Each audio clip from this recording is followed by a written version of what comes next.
I'm here this afternoon with E.J. Kimball with Israel Allies Foundation. Give my audience an idea as to what your foundation does. So our foundation works with parliaments around the world. We help build caucuses within these governments in Europe, in the United States, North America, South America, we're in Asia and Africa even, and we help build pro-Israel policies and connect them with their counterparts in the Israeli government. How does that work? Well, the way that it works is we reach out to members who have expressed maybe in the past some pro-Israel policies. We'll invite them to join us on a trip to Israel, or we'll meet with them in their country to discuss some of their views and see if there might be a network of members who would be interested in forming a caucus to build a voice within their governments on the side of Israel with those pro-Israel policies, to serve in some ways as a voice within their governments. Like in the United States, we have a bipartisan caucus in the U.S. Congress, the only pro-Israel, bipartisan pro-Israel caucus in the U.S. Congress that helps to promote pro-Israel policies. In other countries, you know, the way that their countries operate, the Congress doesn't have that same influence, but they can serve as a voice to influence policies at the United Nations, to serve as a bloc, say in Latin America, to have a more pro-Israel voice at the United Nations, to push back against the pro-Palestinian narrative that gets pushed out there. How long have y'all been active in the United States? The foundation was formed in 2007. A year prior to that, the Congressional Israel Allies Caucus was formed in Congress. So after that formed, a year later, the foundation was formed to support that caucus and to start building our network around the world. I believe I noticed on your website that Louis Gohmert is a part of the Yes. of the caucus and all, one of our Texas representatives. So with the work that you do and educating them, what's your end goal with your organization? So our organization's focus is two main points.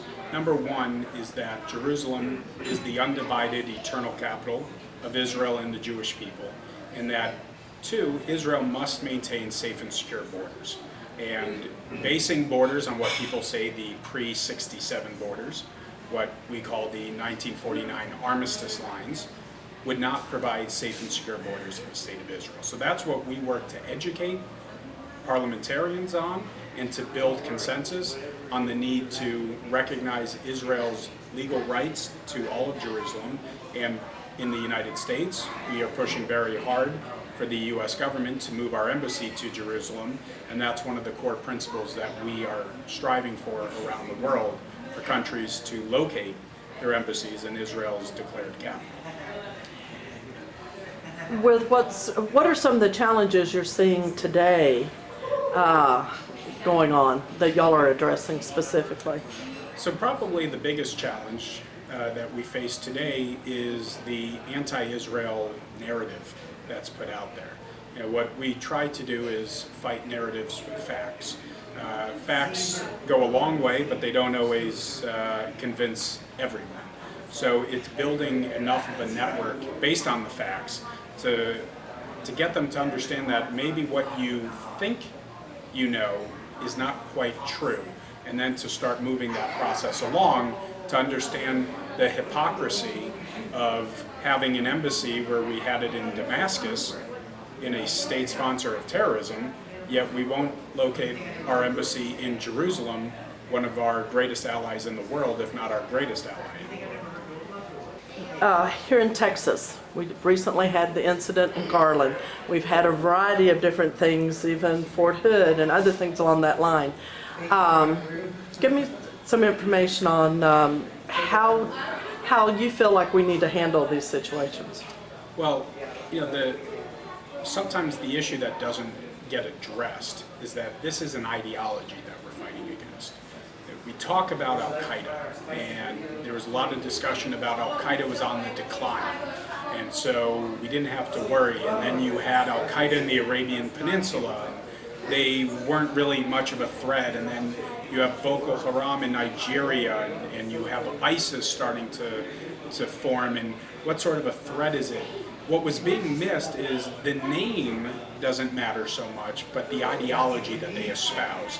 And the ideology of groups like Al-Qaeda, the Taliban, ISIS, whether you call them ISIS or ISIL or the Islamic State, whatever, Yes. Daesh, whatever name you use, Boko Haram, Hamas, it's the same ideology. They're seeking the creation of an Islamic State governed by Sharia, governed by a very strict adherence to the code of law that had been instituted during the times and afterwards of Muhammad and his death. That's what they're trying to achieve. That's what they're trying to go back to, a time period where everyone is governed by those laws. So when we're looking at what Israel is fighting against with Hamas in Gaza, and they look at their borders with Syria and Lebanon with Hezbollah, you need to understand that they're fighting against the same enemy.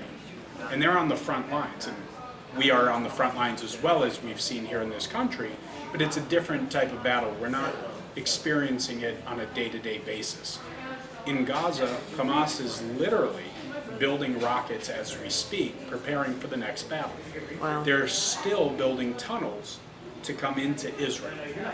They're building tunnels to go into Egypt. The Egyptians are fighting against Hamas in Gaza. So it's a very common threat that in the region, in the Middle East, the countries there, Jordan, Lebanon, Egypt, Israel, they all understand what they're fighting against. In the case of Lebanon, they don't really have the ability to fight back, with Hezbollah's operations in the south taking over the entire region and essentially turning it into a military installation. But that's what we're trying to communicate, is this is the same enemy. It's just with different names and with different objectives at the moment, but with the same ultimate goal. Do you find that the government leaders in the various countries, that they understand what's really at stake and how to fight? Some understand what's at stake, the will to fight. I wouldn't say that there are leaders who don't have the will to fight, but to mobilize a country to fight a war that you're not sure how to win or how long it will take is a very difficult challenge. It's one that we need to address. It's one that we need to wake up to and acknowledge and understand that this is going to be a long war. I believe President Bush got ridiculed for it, but he said this is going to be a multi-generational struggle, and got hammered for saying that. But the truth is, it will be a multi-generational struggle. When you look at our air attacks on ISIS right now in Syria and Iraq, clearly we have not been able to defeat them. And while we may push them back in certain areas, they're advancing in other areas, as we just saw with the taking of Ramadi. But when you think about the children of those ISIS leaders today, those children are steeped in this ideology. So when we talk about ending this war, if we defeated ISIS today, you have a whole generation of people with the same ideology that you can't defeat. You're not going to change their minds right now. They're already steeped in that, and they are going to continue that fight. So when you say a multi-generational struggle, it will be multi-generational. How the gravity of that struggle is still up for debate, but it will be a struggle. So when we look at a multi-generational struggle, then we bring in the aspect of the children being reared in that ideology. How do we begin to make changes there? Well, it first begins by recognizing the problem. We're not addressing the ideology side of it. We're addressing the tactical side of it, the groups and what they're doing and what they're trying to do, and we're not looking at the ideological side. And we're fighting battles. We're not fighting the war yet. And it's a comprehensive battle. So it includes, if we're going to be providing foreign aid to certain countries to help educate their population, making sure that they're being educated in a way that says Western thought is not evil. Boko Haram in Nigeria means education is sin. It's forbidden. Western education is sin. Wow. That is not an ideology that can be compromised with. It must be defeated. Now, in the world we live in today, an ideology cannot be extinguished from the world. It will continue to exist, and there will always be people who ascribe to it, but the power that they have can be limited, and that's what we need to be working towards. It involves educating the children. And take the Palestinian Authority, the textbooks that they're teaching to their children are continuing to preach destruction of Israel, that all of the land is Palestine, that there is no Jewish state, there is no state of Israel. Maps actually do not include Israel in some of these textbooks. That would be odd to see. So, and that's the entity that we are working on creating a two-state solution with, an entity that doesn't recognize Israel's right to exist.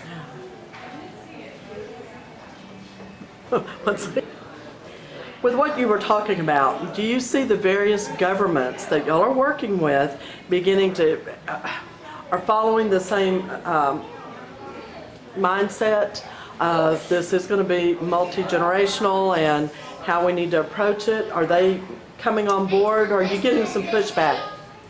Some of the governments are understanding this is multi-generational, but the challenge now is, what do you do about it? You've gone down sort of a rabbit hole that has ignored this threat, and now that you're recognizing it, how do you start to dig yourself out? And that's the challenge. It's a tough challenge. I'm asked all the time, so what's the solution to this? Yes. And people are expecting a very simple answer that resolves the problem. The answer is there is no simple solution to it, and we can have an ultimate objective, but how we get there is going to change over time. It's like war.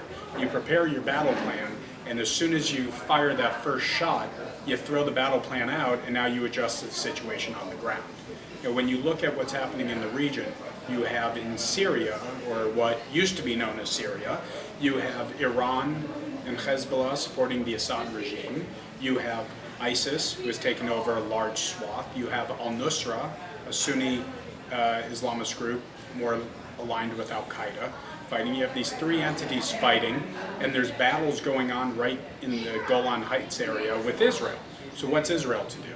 Do they get involved? Well, they don't want to get involved in this war. This isn't a war impacting them right now. But as ISIS comes closer to its border and it spills over into Israeli territory, well, they're going to have to get involved. And how do they get involved? And whose side do they get involved? These are all questions that there are no clear answers. It's not that, well, Israel could get involved and perhaps take over part of the territory. Well, they don't want to do that. But do they ally themselves with one of the sides? These are very difficult challenges, and it's fluid. As today al-Nusra controls some of that territory, tomorrow ISIS could, the next day it could be back in the hands of Assad. We don't know who's going to be in charge pretty much, on a day-to-day, week-to-week basis. So you're forming the potential battle plans, but you need to be ready to adjust them on the fly. So it's not going to, unfortunately, in my opinion, it's not going to get any cleaner in the near term. It'll actually get messier. If people want more information about your foundation, where can they get that information? Give your website. Yeah, it's Israel Allies, that's ALLIES, IsraelAllies.org, and just click on United States and you can get information from our website there. We also have operations in Europe and other countries around the world, and you can go to those websites directly as well from that same place, IsraelAllies.org. And you're a nonprofit organization, so if someone wanted to donate, they'd be able to through that website? Yes, IsraelAllies.org/USA, and then from there there's a donate tab, and you can click on there and either send it by check or you can give online through our secure giving site. All right. Well, I appreciate it so much. Thank you for your time this afternoon. My pleasure.